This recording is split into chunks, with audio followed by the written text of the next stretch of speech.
وتمكنوا بفضل الله من فرض الأمن فيها.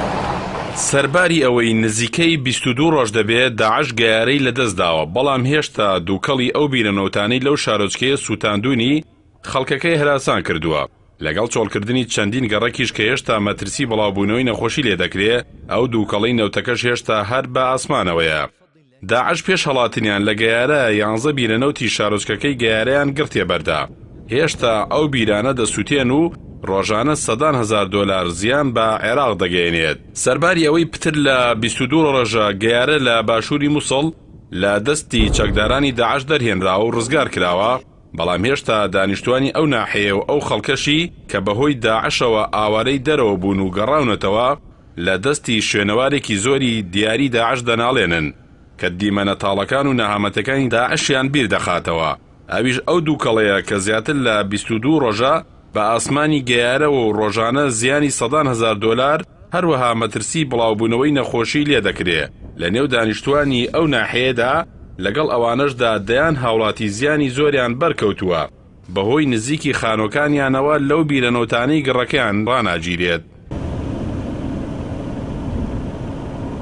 لێرە لە نێو ماڵەکانی ئەم ناحەیە چەندین بیرەنەوت گرد دەگرێت و دووکەڵێکی هێندەی زۆری هەیە بە دووری 10 کیلۆمەترەوە ئەو دووکەڵە دەبینرێ. تەنانەت گەیشتۆتە ئاسمانی شاری هەولێریش کە زیاتر لە 75 کیلۆمەتر لە گەیارەوە دوورە.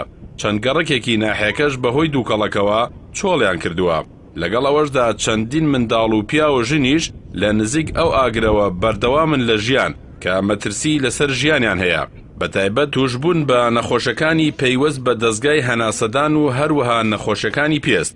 دوای ڕزگارکردنی گەیارە دەیان ئۆتۆمبیلی ئاگرکوژێنەوە و چەندین کارمەندی چەند بنکەیەکی ئاگرکوژێنەوەی پارێزگای نینەوە و سەلاحەدینیش بۆ کوژاندنەوەی ئاگری ئەو بیرەنەوتانە هەڵمەتێکان دەست پێ کرد. بەڵام ئەفسەرەکانی بەرگری شارستانی دەیانگوت ئاگری ئەو بیرە گرتوانە بە تیمەکانی بیانی نەبێت ناتوانرێت دامرکێتەوە.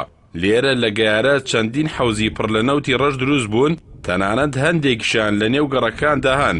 داعش ڕۆیشت، بەڵام هێشتا شوێنەوارەکەی بە گەیارەوە دیارە و لێ نابێتەوە.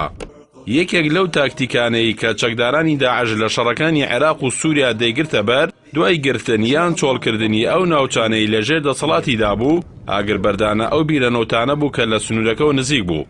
ئەم کارەی داعش هۆکارەکەی بۆ ئەوە دەگەڕایەوە کە فڕۆکەکانی هاوپەیمانان چەکدارانی داعش نەکەنە ئامانج.